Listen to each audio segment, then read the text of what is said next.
Every great story begins with a promise. The moment a reader opens your book, they're looking for a reason to stay. That reason is found in the opening pages, the orientation. This isn't just about describing the weather, it's the foundation of your entire narrative. It all starts with the hook.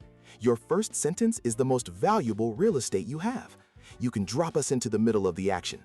The alarm was still ringing when the first bullet shattered the window. Or you can set a mood with strange, vivid imagery.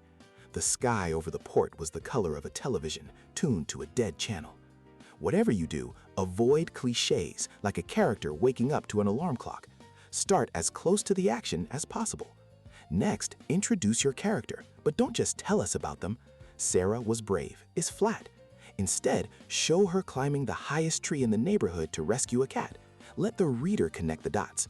This creates a much stronger bond. Then, anchor your reader in the world. Use more than just sight. What does the humid air feel like as it clings to your skin? What does old paper smell like?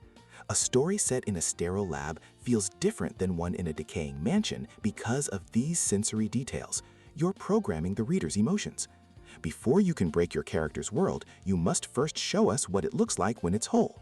This is the status quo. It gives us a benchmark, showing us what your character stands to lose. These are the stakes.